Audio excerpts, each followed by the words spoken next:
휴가철인 만큼의 휴가 중이시거나 휴가를 계획하시는 분들 더욱 날씨 정보 궁금하실 겁니다. 날씨 전문가 연결해서 자세히 알아보겠습니다. 맹소영 웨더 커뮤니케이션즈 대표 연결되어 있습니다. 맹 대표님 안녕하세요.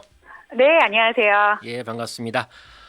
오늘이 올해 들어서 가장 더운 날씨였다고 하는데요. 현재 전국 폭염상 좀 어땠습니까? 기온이 네. 올해 올 들어서 가장 높은 기온을 기록한 것도 있기는 하지만요. 폭염특보 발효 여당을 보면은 네. 어제보다는 많이 현저하게 좀 나아졌습니다. 그렇습니까? 서울, 경기, 강원, 영서, 충청 지역을 중심으로는 폭염 경보 수준이고요. 지금 강원 동해안 쪽은 아예 폭염주의보 자체가 해제가 됐고, 그리고 경북, 북부, 동해안, 일부 산간 지역으로도 폭염주의보 수준까지의 더위도 아니었거든요. 네. 그 밖의 지역으로는 좀 더운 날씨가 있었는데요. 이게 태백산맥을 중심으로 어느 쪽으로 바람을 부느냐에 따라 지역의 차가 좀 크기 때문입니다. 네.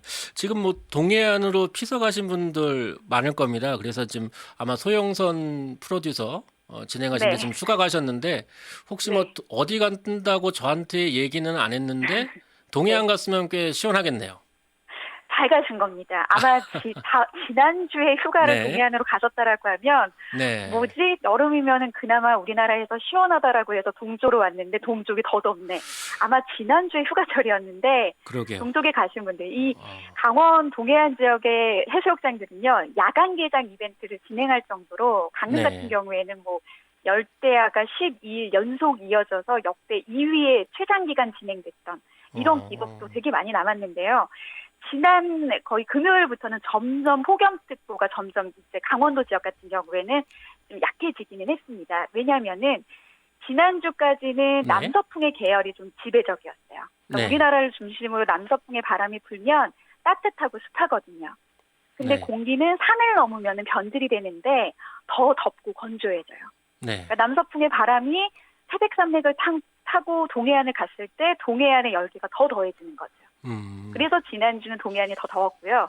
반대로 남서쪽에서도 기류가 들어오긴 하지만 이제 지난 금요일 주 후반부터는 좀 차고 건조한 동쪽 지역의 바람이 좀 이제 우세해졌어요. 네. 그러다 보니까 차고 건조한 직접적인 동쪽 지역에 위치한 지역들은 오히려 굉장히 선선해졌고 지금은 뭐 폭염주의보 수준도 안 될 정도로 시원한 날씨가 이어지는데 요 바람이 또 태백산맥을 반대로 동해에서 서로 타잖아요. 그러게요. 그러면 서쪽 지역은 덥고 습한 열기가 유입되고 있는 데다가 낮에 일사까지 강한데 동해안에서 또 이제 고온 건조한 바람으로 바뀐 바람까지 더해지면서 지금 보면 중부지방, 강원 영동을 제외한 중부지방이 좀 집중적으로 더위가 이어지고 있는 겁니다. 예, 어쨌든 소영선 프로듀서 저한테 개인적으로 선배님인데 참 그 휴가 날짜 미리 좀 체크해서 기상예보 보고 좀 가신 것 같아요. 근데 네. 이제 좀 다시 좀 진행을 해보면 오늘 참 그래도 참 더웠는데 어제보다는 덜 더웠다고 하더라도 저도 밖에 나가니까 좀 땀이 좀 많이 나더라고요. 네. 근데 오늘 폭염이 이렇게 맹이 떨친 이유 좀 어디에 있다고 보십니까? 일단은 북태평양 고기압이 지배권에 있기 때문인 거죠. 이제 네. 장마 지나고 나면 덥고 습한 큰 공기 덩어리가 한반도를 지배합니다. 그래서 장마 끝나고 8월 이후에 덥고 무더운 날씨가 이어지는 게 바로 이 공기 덩어리의 영향인데요. 아무래도 습도가 높기 때문에 습도가 높으면 낮 동안 올라갔던 열기를 이 수증기들이 열기를 잡아두는 역할을 합니다. 네. 그래서 열기가 좀처럼 이제 식어들지 않는 거죠. 그래서 대기 불안정으로 이어지는 소나기가 오히려 좀 어설프게 습도를 좀 더 높기 때문에 그렇죠. 땀이 나도 대기 중에 이미 차 있는 수분이 많은 거예요. 그러니까 얘가 증발할 공간이 없으니까 덥고 끈끈하고 열은 계속 떨어지지 않는 이게 땀이 흘러도 이게 바람으로 좀 식혀져야지 사람들이 좀 시원하거든요. 맞아요. 근데 이제 습도까지 높은 이제 더운 날씨이기 때문에 끈끈하고 불쾌감이 더한 그런 무더위가 지금 이어지고 있는 겁니다. 그렇죠. 가장 좀 습도 높으면서 끈적끈적한 날씨, 이게 좀 불쾌감도 많고 가장 여름다운 더위가 아닌가 좀 이렇게 생각이 되는데요. 이번 더위 좀 언제까지 계속될 것으로 좀 예상을 하고 있습니까? 제가 이후로 이제 태풍 얘기도 좀 해드릴 텐데요. 네. 태풍이 지금 이제 8호 태풍, 9호 태풍이 지금 북상 중입니다. 그래서 내일 오후부터 본격적으로 태풍 영향권에 들면은 현저하게 이제 낮 기온은 좀 지난주보다 폭염 경보 수준의 더위는 조금 수그러들 것으로 예상을 하고 있습니다.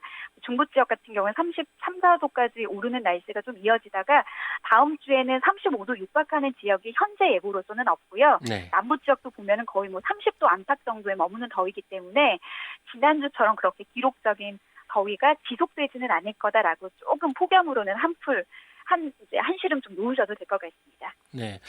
그러니까 지난해와 비교해서는 올 여름이 좀 덜 더운 것 같기는 해요. 근데 이제 보면은 그래도 여름은 여름이라고 특히 이번 주까지는 좀 더위가 좀 지속되고 다음 주부터는 좀 덜 덥고 좀 상대적으로 좀 시원해지는 것 같긴 한데 그래도 네네. 지금 안타까운 좀 소식들이 좀 많이 좀 전해지고 있습니다. 어제 경북 포항에서도 폭염 속에 밭일을 하던 70대 여성이 숨지는 사고가 일어났다.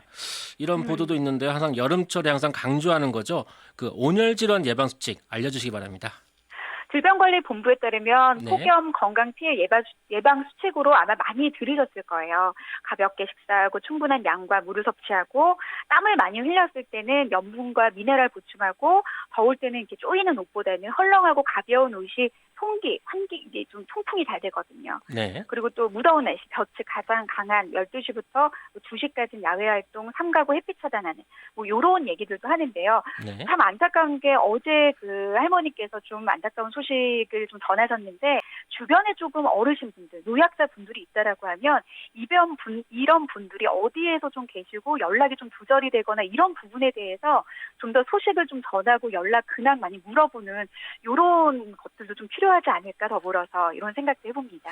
예, 그렇습니다. 지금 또 시골에 노부모님이 계신 분들 있으시면 특히 이제 더울 때 좀 안부 전화도 좀 해주시고 하면 좀 좋을 것 같아요. 네. 예, 그렇습니다. 지금 그런데 이제 마침 이제 태풍 소식 아까 언급하셨는데요. 8호 태풍 프란시스코가 북산 중이라고 합니다. 이게 이제 사람들도 많은 분들 지금 태풍 또 속보를 또 기다리고 계신데 지금 이 8호 태풍 프란시스코 지금 위치는 좀 어디고 언제쯤 이제 한반도에 영향을 미칠까 이게 좀 예측이 좀 되고 있습니까? 내일 한 오후부터 네. 좀 태풍이 온다라는 게 아마 남부지방에 계신 분들은 좀 체감을 하실 겁니다. 비와 바람, 이제 스키 자체가 좀 태풍으로 인한 게 달라졌다라는 게 느껴지실 텐데요. 네. 지금 현재 오후 이제 3시 상황으로는 일본 가고시마 동쪽 해상 부근을 통과하고 있습니다. 아직 일본 열도를 관통하지 않은 상황이고요. 자정을 넘긴 내일 새벽에는 일본 가고시마 부근의 육상까지 상륙을 합니다. 그리고 일본을 지나서 다시 우리나라 부근의 남해안 지역에 상륙을 하고요. 통영에 가장 인접한 시간대가 아마 6일이죠. 6일 그 오후 시간이 될 것 같습니다. 내일 오후요. 예. 네, 그렇습니다. 그리고 지금 이제 통영에서 거의 북서쪽으로 조금 틀기는 하지만 거의 서울 쪽, 강원도 쪽까지 거의 직진해서 올라오고 속초를 지나 빠져나오는 게 이제 7일이면은 이제 목요일 오후 정도이기 때문에 좀 내일 오후부터 자정을 지난 밤 사이에 좀 주의를 하셔야 될 것 같은데요. 다행이라고 하면은 육상을 한번 통과를 하기 때문에 태풍이 강해지지는 않습니다. 네. 그런데 지금 태풍의 진로가 굉장히 유동적이에요. 북태평양 고기압이 오히려 남서쪽 우리나라 이제 남해상에서 서해상까지 확장을 지난주까지 좀 한 상태였기 때문에 그렇게 됐으면 좀 서해안 쪽으로 그래도 이제 지나갔을 텐데 동쪽으로 자꾸 좀 북태평양 고기압이 오히려 수축을 하고 있거든요. 그래서 네. 지금 우리나라 쪽으로 관통을 하고 있기 때문에 계속해서 지금 태풍의 이동 경로를 살피기 위해서는 북태평양 고기압의 좀 가장자리가 어느 쪽에 위치하는지에 따라서 좀 달라질 수 있을 것 같습니다. 예, 지금 정리를 해보면은 내일 오후쯤에 이제 남해안 통영 쪽으로 상륙을 해서 아까 북서쪽으로 좀 틀지만은 거의 북쪽, 정북쪽으로 해서 서울 수도권으로 영향을 미치고 아마 모레쯤인가요? 모레 오후쯤 동해상을 빠져나간다. 좀 이렇게 보고 있는 거죠. 네, 맞습니다. 밤 사이에 조금 네. 주의를 좀 많이 하셔야 될 것 같습니다. 특히 내일 밤 사이에 많은 비들을 좀 대비를 좀 하셔야 될 것 같고요. 네, 그리고 태풍의 경우에는 경로에 따라서 위험도가 좀 달라진다고 하는데요. 아까 좀 말씀하셨지만 이제 태풍 예상 경로 좀 어떻게 바뀔 가능성은 좀 많이 봅니까? 어떻게 유동성이 좀 큰 이유가 있다면 좀 뭐가 있나요?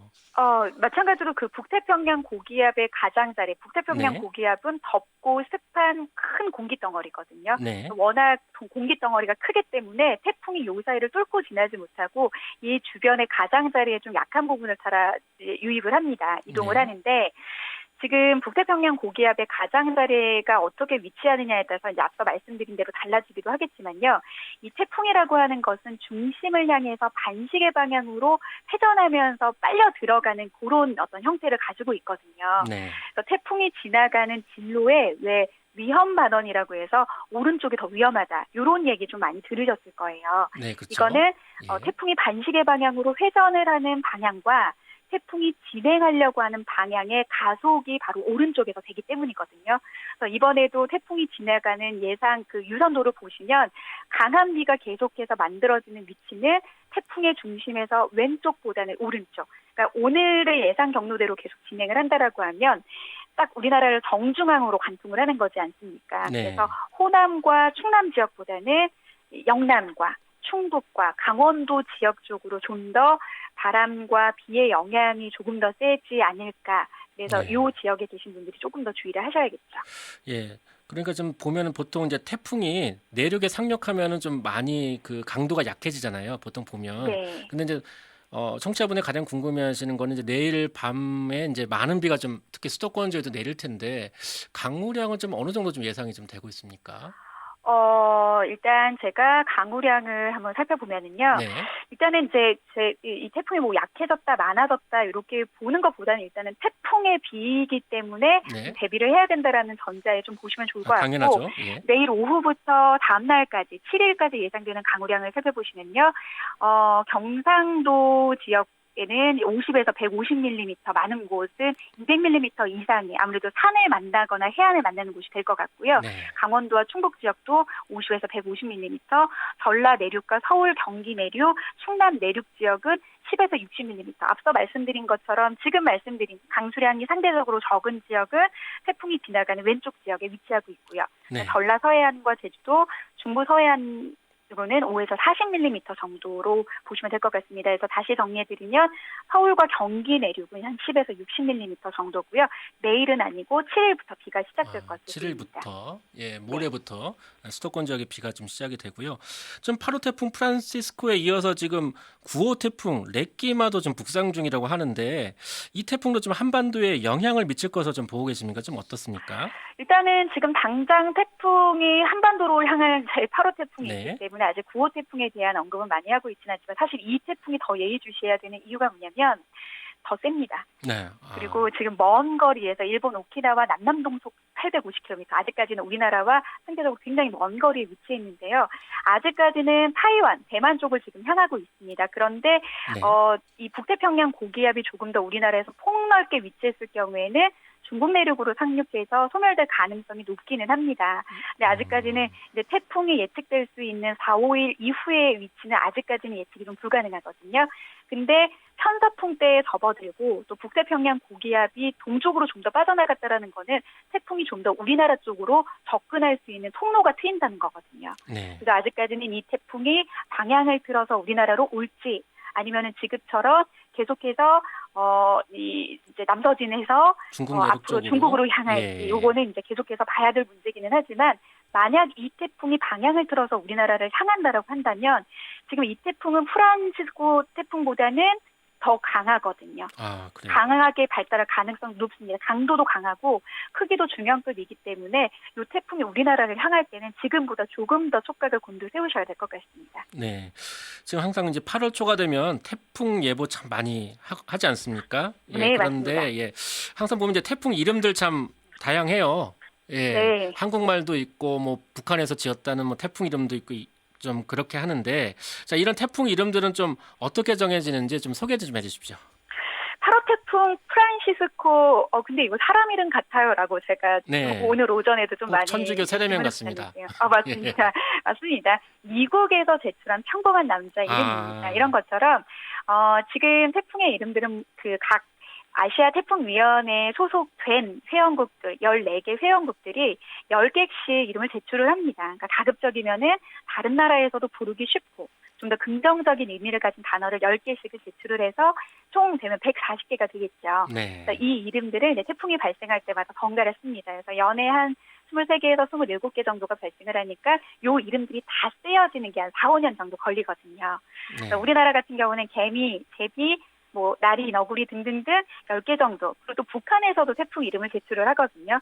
그래서 아마 태풍 이름 중에서 우리나라 좀 익숙한 우리나라 단어가 나온다라고 하면 우리나라 혹은 북한에서 제출한 이름이겠구나라고 이제 제출하는데 사실 과거에는 그냥 아무 의미 없이 미국 태풍 합동 정보센터에서 지정한 영어 이름을 불려왔는데 대부분 그 당시에 남자 예보관님들이 여자 이름말을 좀 썼었나 봐요.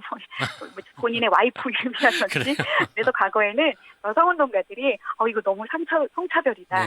그래서 이후에 남녀 이름도 골고루 부여하고 그 이후에는 뭐 번호로 부여했다가 지금 딱 쓰고 있는 거는 14개국 회원들이 이름을 지정을 해서 쓰고 있고요.